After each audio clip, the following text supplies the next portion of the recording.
is Christianation, and in today's video I would like to do a synopsis gist of Bridgerton 4 and along with some various other topics. So the first thing I want to get into is that before I get into the synopsis gist, I did some research on Bridgerton 4. I went to TikTok and I saw that it had a lot of mixed reviews, right? Some people really liked it, some people didn't care for it. And the main explanations that I got was that it resembled too much Cinderella. Now, something you need to know about me is I love Cinderella, but nonetheless I wasn't too excited to start Bridgerton because of the mixed reviews. I saw a lot of people say they didn't care for it because Benedict is such a promiscuous guy. He's like a manhole, so basically they didn't really care for him. So I went into it kind of apprehensive. I went into it thinking I'm not gonna like it, so it took me a lot of dragging of my feet to get into it. But once I started watching it, I'm going to tell you exactly what I thought. I'm going to give you my analysis. I'm going to give you first a review, then what I thought, then an analysis, and some things that stuck out to me. It's going to be a full review today, right? And this is inspired by Valentine's Day, so you could call this a Valentine's Day special. So other topics I hope to cover in this video would be the art of letter writing, and I'm gonna tie it into Bridgerton, and I'm also gonna put in the Cinderella trope. So the first thing I want to get into is Cinderella and the Cinderella trope. So season 4 of Bridgerton, a lot of viewers saw that it was comparable to Cinderella, and Cinderella is one of my favorite Disney movies, animations, Disney princesses of all time, right? And she ties in very closely with Belle, but she's my favorite, and then it's Belle, right? So then Cinderella trope. What do I mean by Cinderella trope? So Cinderella is a European fairy tale, and it stars this orphaned girl whose father married a woman, and her two sisters, her two daughters, who are now Cinderella's two stepsisters, and it stars a prince, right? So the premise of Cinderella, if you guys do not know, is it's about a young woman who is forced to take care of a bunch of household chores, and she's forced to make do with what she has, and she just basically sings and she tries to make the best of everything that she has, right? So then the Cinderella trope, according to my definition, right, according to me, is that the prince is his parents are telling me he needs to get married because he's getting up there in age, and they need him to have a successor, right, so that the successor could rule over the kingdom. So then they hold this fancy ball, and every family is invited, and it's exciting, you know, it's the talk of the town. So on the night of the ball, somehow her fairy godmother suddenly appears, and she makes her dreams come true by giving her this splendid dress. And she but there's only one thing that she has to be mindful of. She has to be mindful that at 12 o'clock she needs to go home, or else everything's going to begin to unravel. So then the trope that I'm talking about is that the prince is not really excited about the ball at all, right? He's not excited at all because it's like he could care less. He's not interested in any of the females that's in the ball, right? Or in the kingdom, right? From what he's experienced so far. So the night of the ball comes, and women is coming up to him. They're dancing, and no one really catches his eye. The whole night he's just bored, and his parents are kind of frustrated because they want a future heir, naturally. So then out of nowhere it seems, this the most beautiful girl comes into the dance, the ball, right? She comes in, and the prince is literally falls head over heels, right? He's captivated by her. And then what ends up happening is that they start dancing, and it's like she's like the perfect woman for him. It's like he's found his match, much to his parents' delight. But unfortunately, once the clock strikes midnight, which is not too far from the time that they met because she came very late, she has an excuse that she needs to go. And he's like, but I didn't even catch your name. I don't even know who you are. And the thing I love about the Cinderella trope, for my definition, is that she is coming in. All the other women are well-to-do. They come from high-class families, and she's coming in. They don't know where she came. If she came from the north, which wind carried her here, because they don't know where her parents are. They don't know from which stock she came from, right? And this is very important in Europe. Like, they need to know where your family came from in nobility, but they don't know where she came from.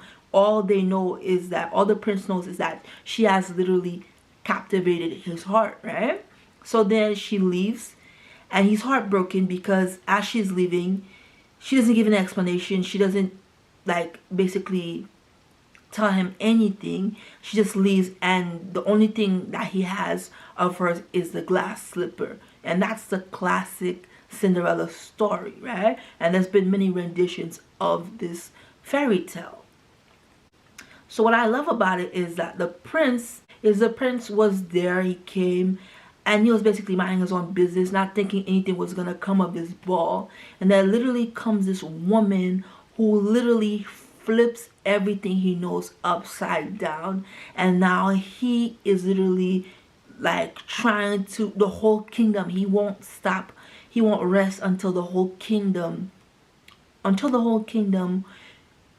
can search for this mystery girl who has captivated and captured his heart, right? So that's what I call the Cinderella trope. The fact that he wasn't expecting to be captivated, to fall in love with this girl, and then this mystery woman comes in and he's completely fallen for her, right? So then I'm gonna get into the next topic, which is the art of letter writing, right? The art of letter writing. So the art of letter writing is something that is very beautiful, very special. When you get a letter, especially in the older centuries, when two lovers would send each other letters, and you would read love stories and olden novels, Shakespeare, about letters being written to each other. I love that, right? In today's age, we have more cell phones, messaging, instant messaging, texting, and it seems that the element of romance, the element of waiting for a letter to come through a mail, right? The art of waiting for a letter to come through a mail, opening the letter, seeing the person's handwriting, especially if they wrote in cursive, if they wrote by candlelight, if they have wax, whatever it was, you could see the whole effort, especially if they were a wordsmith, or if they know poetry, they had a way with words. Very romantic. So letter writing is not something that's done so much today, even though you see official business mail still in use, right? So that's basically it for the topic of the art of letter writing. So now I'm going to start with my synopsis, gist, and review of Bridgerton 4. So Bridgerton 4 opens up with excited chatter, and it seems like some type of festivity. Everyone is, the cooks are cooking, and everyone's excited, and someone's about to come over. And as the scene progresses, we see that Eloise and Francesca Sterling have just come in from Scotland, and the families are giving them a homecoming. Bridgerton is giving them a homecoming, right? So then Mama Bridgerton, Violet Bridgerton, says, where is Benedict? And that he's always late. He always smells of gin, and he always, like, either he's late or he's absent, right? So next it goes into a scene where we see Penelope, which is Lady Whistledown, and she's speaking to the Queen Charlotte, and they're speaking about who's gonna be the person that she's gonna crown as the most interesting person of the ball that she is supposed to hold, Penelope, right? And the queen replies, I'm so tired of the women. Give me the suitors, right? I want to study the men. So then it goes into a scene where they're doing the festivities, they're getting prepared for the ball, and it's like it's going, and she says it's going to be a masquerade, right? So we know that they're going to be hiding their faces, and as the ball would have it, they would have name tags, and by 12 midnight they would reveal who the names of the people that were masked would be. So then in between this, somehow in the scene, Mama Bridgerton, or Violet Bridgerton, goes in to see her son Benedict, who we just discussed earlier. She was worried about him because he's always either late, absent, or smells of gin. And she goes to his quarters, right? To his bachelor quarters, right? To which she finds him sleeping with two women, and she's not pleased at all, right? She's very unhappy about the situation because she wants her son, her second son, to take his life seriously. She wants him to find a wife and settle down, right? Possibly give children and make an heir also, right? As the other children have done, right? So then the ball starts, and again, the premise of the ball is gonna be like, it's gonna be a masquerade, so they're gonna have mask on, very unique. It's gonna be like a costume masquerade. They're gonna come in costumes that they suits them, and then what's gonna happen is that at midnight they have name tags, and at midnight it's gonna be revealed all the people that were hiding. So it makes it a fun ball, so for everyone, right? It's gonna be a good time for the festivities. So then it is here we see a masked woman wearing all silver, Cinderella, and I call her, she's like Cinderella, right? But she's like a mysterious woman, right? So we'll call her mysterious woman, but she's like Cinderella in the story, and you're gonna see why. So she comes in, and there's this man in the coach, the head of the coach, that tells her, you're supposed to get where you're going, pretend that you have a chaperone, that you came with a chaperone, because she didn't come with a chaperone, she came by herself. And what you're supposed to do is you're supposed to enter and dance and then leave, right, by midnight. Because by midnight they're gonna reveal the name. So she's supposed to leave exactly by midnight, right? So then she comes out of the coach, and she comes in, and it is at this time Benedict also comes in a little bit later, but he's late, right, as usual. He's late, he smells of gin, but he seems, as he comes in, the lady's like, ooh, Benedict, oh, they're so fascinated by him. His aura, he's fascinating, and it's like they can't get enough of him because he's like the bad boy, but he's like so fascinating that he doesn't adhere to all the rules of the other suitors who the other ladies might find boring or predictable, right? So as soon as Benedict enters the ball, all eyes are on him. And it's no different for the queen, who noticed him right off the bat, and she's fascinated by him. And she says, look, I need you, Penelope, Lady Whistledown, to write your next column based on Benedict, right? And Penelope has a reservation because she doesn't want to be a gossip, because she had past problems with like giving like nitty-gritty stuff about stuff like the family, the Bridgerton family. So she wants to be respectful, but Queen Charlotte says, I want you to do the next article on Benedict, and so she has to comply.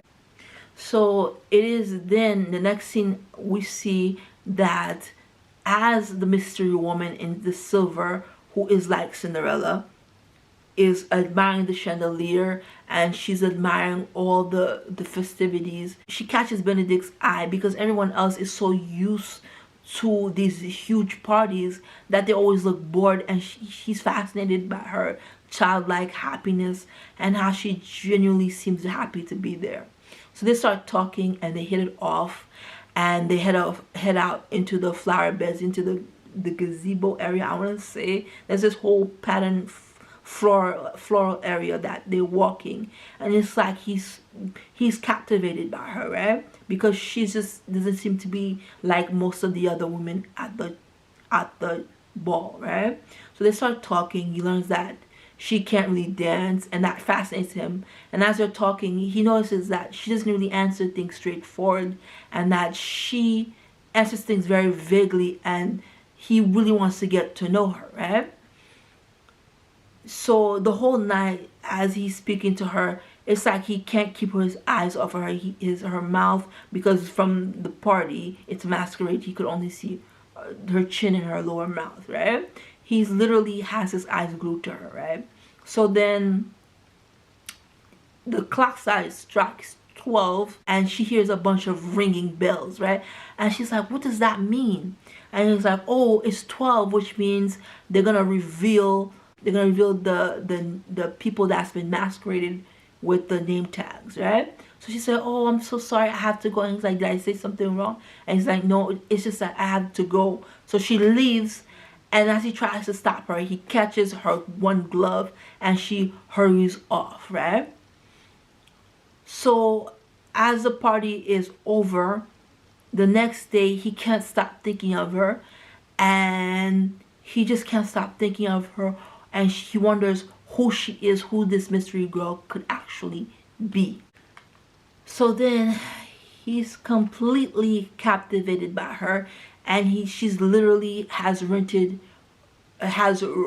free space in his mind, and he can't stop thinking of her at all. So this is Benedict, the rake, they call him, the guy who's regarded as a man whore by fans on TikTok. The man who, he's so promiscuous, he goes to the whorehouses to, sleep with various women. He has actually fallen in love with this woman, right, that he met at this mystery woman who he has met at the ball. So as Lady Whistledown releases a new article, Benedict is a focal point of the article, and he's like, there's someone to keep your eye out for, according to the article by Lady Whistledown. So again, as time passes, Benedict realizes that the girl is very special to him, and he enlists the help of Eloise and Penelope, Lady Whistledown, to help him to find this mystery woman, right? But they say because of his bad reputation, they can't really seek her outright, because it's like it would ruin her reputation, because he's known for being someone who's actually very loose, it will ruin her reputation. So they have to go under a guise of, like, be very vague that he's looking for a woman. In the article by Lady Whistledown, they have to do it in a way where they have to be vague about it, but it's, as the article is coming out, it is noted that Benedict is looking for this mystery woman, right? So then next the other storyline, when the ball finishes, we see that the girl, the mystery woman, heads off into the coach. She heads off and she goes into a place where it's like dingy and brown. It's not the beautiful hues of the Bridgerton house with these beautiful cool greens and beautiful calming yellows and blues, it's, and silvers and golds. It's this very brownish, dim, muddy area, muddy brown looking golden area of this house. And we see that she takes off her clothes and she's actually a maid, right? So this mystery woman is actually not noble at all. She's actually a maid. So then after a while, we see that she works for a family, And as the story keeps developing, we see it's much like Cinderella, much as the fans on TikTok have been saying, right? So we see that she has two sisters who she actually grew up with, and what comes off as an evil stepmother who doesn't want any good for her, who treats her as a maid, who treats her very poorly, and makes her do all types of very strenuous chores, right? So fast forward back to Benedict. He's still looking for her. He's desperate. He enlists the help of Eloise, his sister, and they keep going to ball and party and inviting women and women suitors to the Bridgerton home, he's becoming more and more desperate as he's seeing, maybe I'm not gonna find this beautiful woman that captivated my heart. So his mother, who's very surprised by the change of character of her son, wants to know who this woman is, and she needs to know.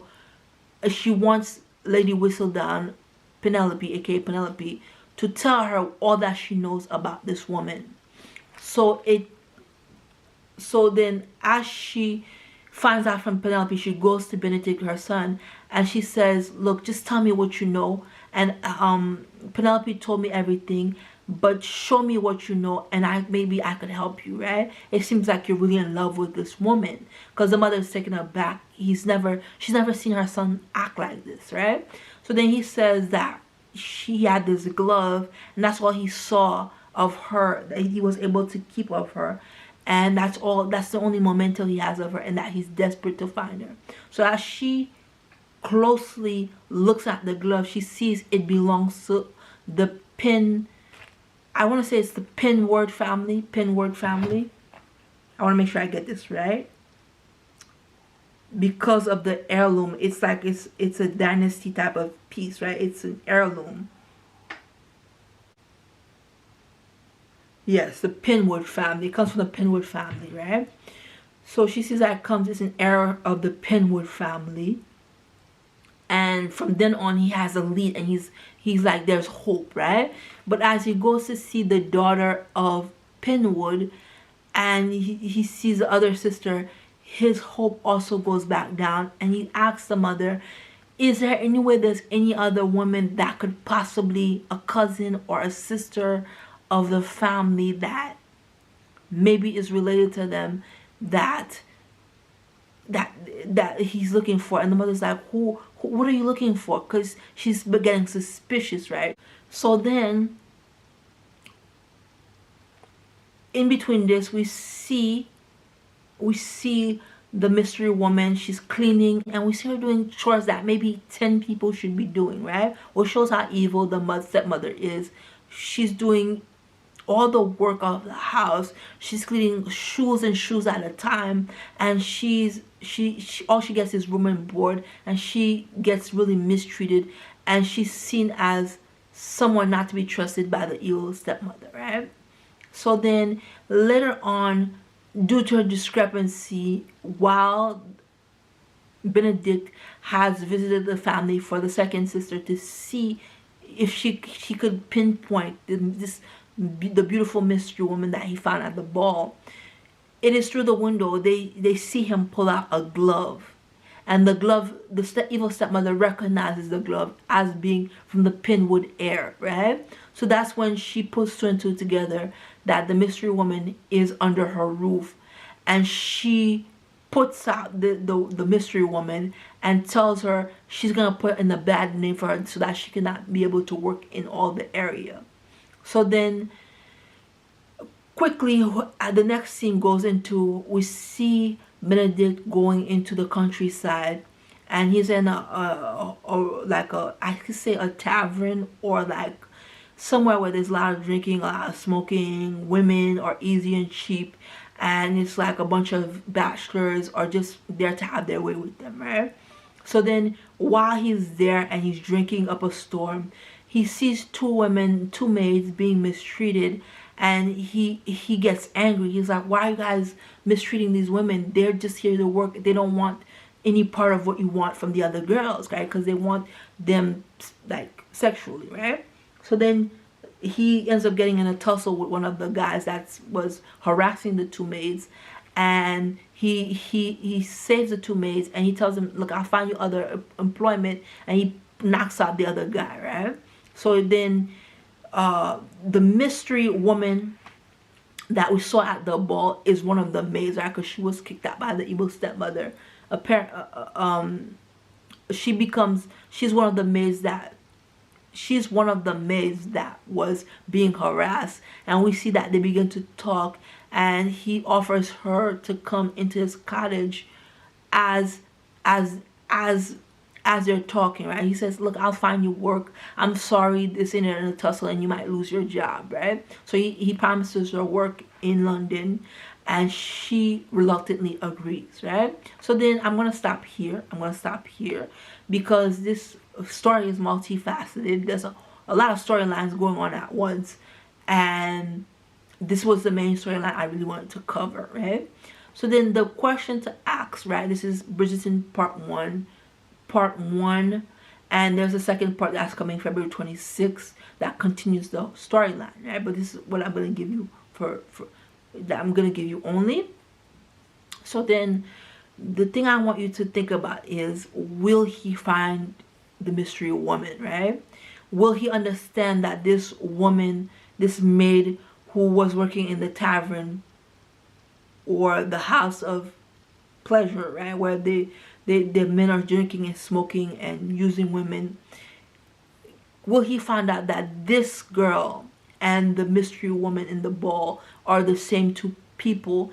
How will her name, being that she's a maid, being that she probably doesn't have, because she was treated badly by the evil stepmother, how will his family react to her if he's actually the mystery woman is the love of his life as he claims she is? And will it all work out, right? So these are all questions to ask of Bridgerton 4, right? So then I'm going to go into what I thought of Bridgerton 4, right? So the first two episodes, right, episode 1 and 2, because it's 4 episodes, and there's going to be 4 episodes in part 2 of the season, right? It's 8 episodes long. The first 2 episodes was delightful. I really liked it. As it goes into the 3rd and 4th episode, we start seeing Benedict's character shine through, right? And what I don't appreciate about that is that it's when here we see through many other of the scenes, like sex scenes of like men kissing men. It's like less would be more. That's what I'm thinking, right? Less would have done a lot more. Less is more, especially with sex scenes and stuff, with intimacy in films. I feel like American films really need to tone it down more. So I didn't really enjoy that, right? But the first 2 parts was fascinating, right? And this point in it is still fascinating, but I wish they would tone down the intimacy scenes.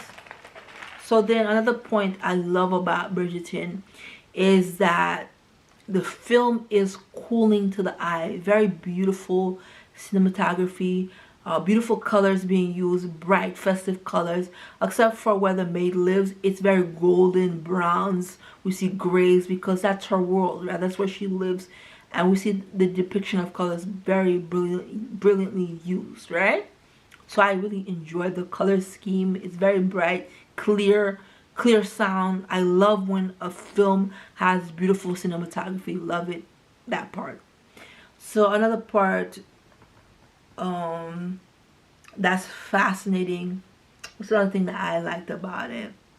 I just like the plot that they incorporate the Cinderella plot, and I found that extremely interesting, right? So based on that, I really cared for that, and I watched it within one day. It was very easy to watch, right? Very easy storyline to watch. It wasn't hard on the brain to watch it, right? Because I'm a person, I doom scroll so much. It could be hard for me to pay attention in a series, and this series was very easy to watch, right? Which I loved. So basically, should you watch this film, right? Should you watch this series? I think you definitely should watch it. I gave it a B+, A-, because I feel like the storyline is very good, and it uses Cinderella, and if anything uses Cinderella, I'm completely for it, and I absolutely liked it, right? So I give it an A-, B+, And that's basically it, right? In this video, I spoke to you guys about the Cinderella trope according to my definition of the Cinderella trope. I also briefly spoke to you about the art of letter writing, and that's basically it. And I gave you a synopsis, gist, and brief review of Bridgerton 4. So then, you guys, it's my video for today. My name is Kristani Jen. Have a lovely day, you guys. Thanks. See ya.